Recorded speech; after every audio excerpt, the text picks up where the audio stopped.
Handling your money can be complicated. This company wants to be your one-stop shop to make personal finance fun with their own personal touch.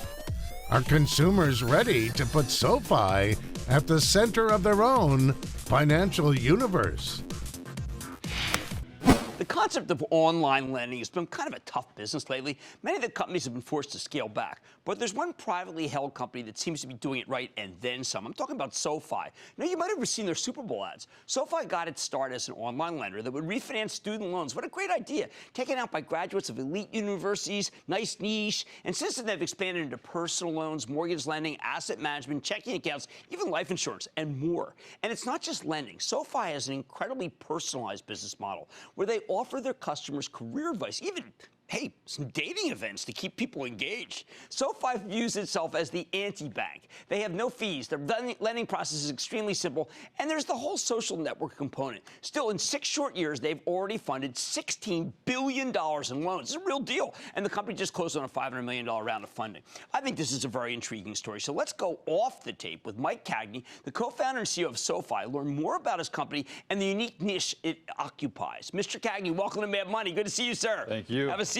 Thanks for having me. All right, when I hear these things, the first thing I think of is, okay, why doesn't my bank have student loan refinancing, 10% down mortgage loans without expensive mortgage insurance, no fees, personal loans? Why isn't my bank offering me this? Well, it's a great question. And you go a little bit further. Why doesn't your bank help you with dating and networking and job assistance? And it's really the opportunity to reinvent how financial services works. It's the idea to bring speed, transparency, and alignment into the equation. And that's what's missing today.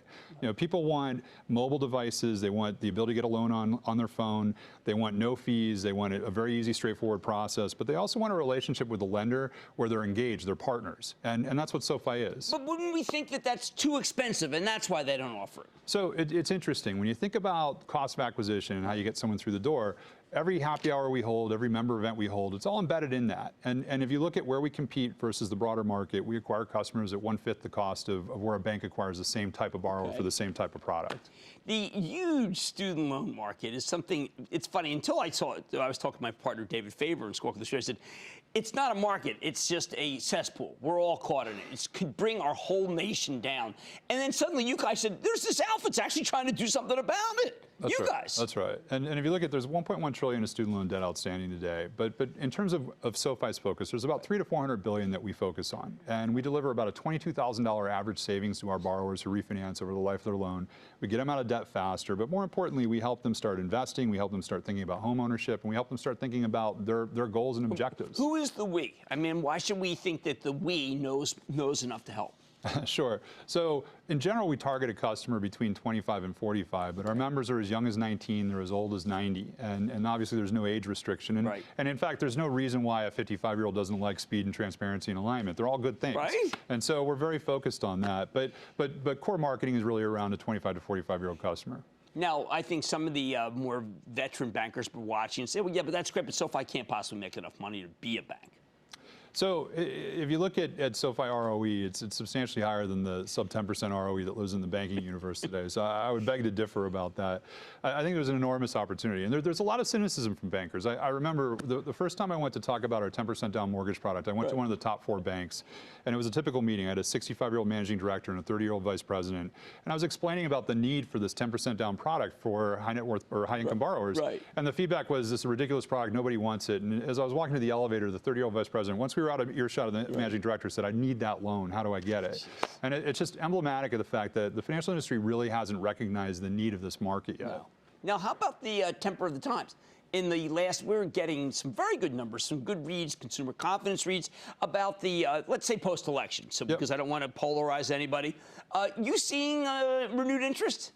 Yeah, I mean, I think one of the great things that we have is we have so many members on AutoPay. We get a really good indication of the overall macroeconomy, and we're not seeing any rise in delinquencies. We're seeing very strong credit performance right now, and we're seeing a lot of enthusiasm in our member base. We're seeing a lot of enthusiasm for the company. Obviously, the $500 million that we just raised is reflective of that. And the last thing I thought, I don't want to say that FICO scores are a joke, okay? But they are a computer-generated non-read of a person.